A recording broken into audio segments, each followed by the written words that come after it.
What's up, guys? Today's deck tech is going to be all about the card Dragon's Approach. This unique card lets you tutor up dragons from your deck and deal damage to every one of your opponents at the same time. It's also unique in that you can have more than one copy of it in your commander deck. And speaking of commander, who are we going to have pilot this deck?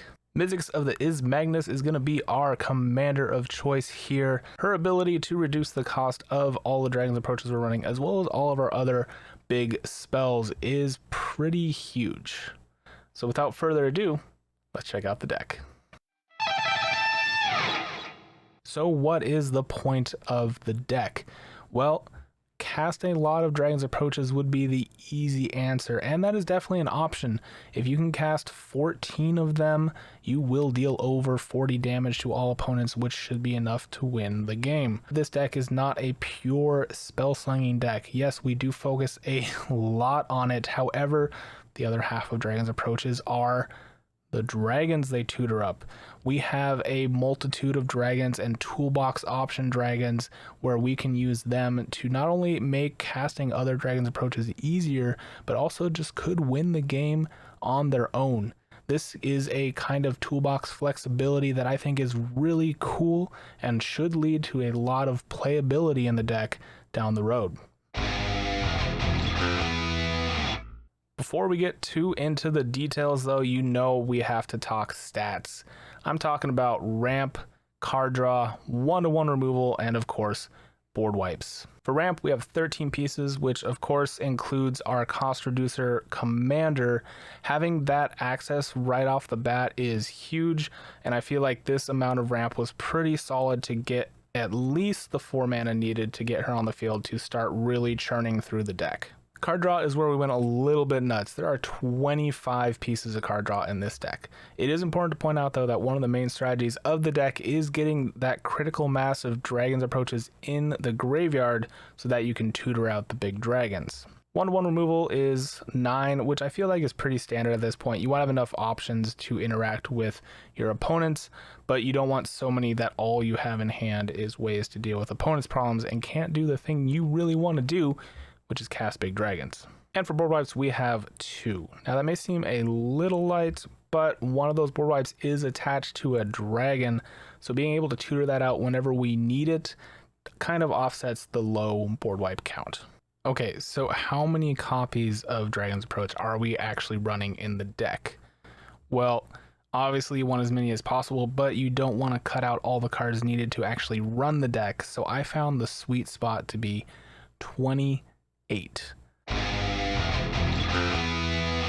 First off, we're running cards that help reduce the cost of the spells themselves. Of course, we have our commander Mizzix, but we also are running cards like Primal Amulet, Baral, Chief of Compliance, and Ruby Medallion. We're also running cards to help double the damage that we're doing with Dragon's Approach.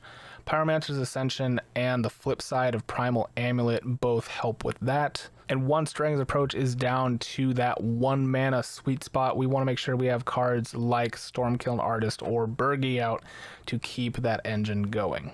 And I would be remiss if I did not mention the best card in the deck.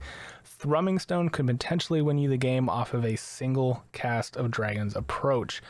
Thrumming Stone has the very rarely seen rules text Ripple, which lets you look at the top 4 cards of your library every time you cast a spell and be able to cast a spell with the same name for free. Why is this so powerful?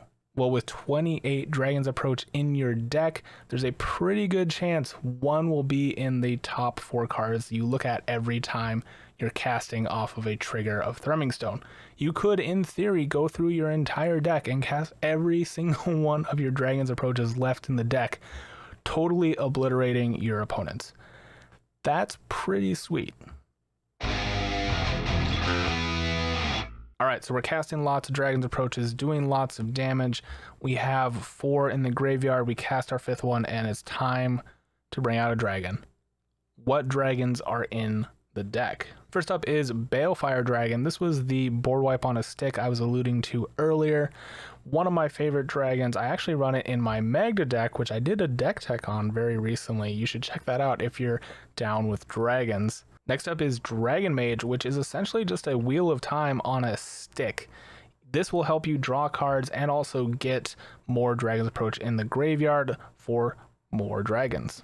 Goldspan Dragon was an easy include as well because it is a smaller dragon that you could pretty easily cast from your hand, but it also ramps and it has haste to get in that quick bit of damage if your opponents are super close to dying. Nullspine Dragon was just made for this deck. His ETB draws you a card for every 1 point of damage done to a target opponent, and when you're casting Dragon's Approach to bring him out on the battlefield, that's at very minimum 3 cards, but potentially could be a lot more. And you get a 7/5 flyer. That's a hell of a deal. Murktide Regent is just an amazing card that I have not seen anyone else run in a Dragon's Approach deck, and I cannot understand why. In Spells Matters decks, he is insane. For God's sakes, he's destroying Legacy and Modern right now, according to some people. So why wouldn't we play him in EDH? First off, this is a really easy card to cast from your hand. All those draw spells, all those one-to-one interactions we're running are fodder to buff him up, and he gets buffed up after every Dragon's Approach interaction, giving him 4+1/+1 counters when those Dragon's Approaches are exiled from your graveyard. This guy gets massive quick, and honestly, I don't think your opponents are going to stand a chance. And last but not least is the dragon I would probably bring out first if you're in a good board state. He's sort of the secret commander of the deck too. I actually had him as the main commander for a while, but I decided the reduction of spells was way more beneficial to get him out faster, and that is Mizzix Perun. This card does everything. It deals damage, it draws you cards every time you cast a spell. It's just fantastic. Alright guys, I think that's gonna do it. The full deck list is gonna be down below in the description if you want to check it out. Maybe build it yourself. Make sure to comment below as well if there's any dragons or any other cards you feel like need to be in the deck, and of course, tell me why. I know Kamigawa Neon is coming out soon. There's hopefully going to be some awesome dragons to consider in that set. And as always, thank you guys so much for watching. Make sure to like and subscribe if you want to see more videos like this. I'll catch you next time.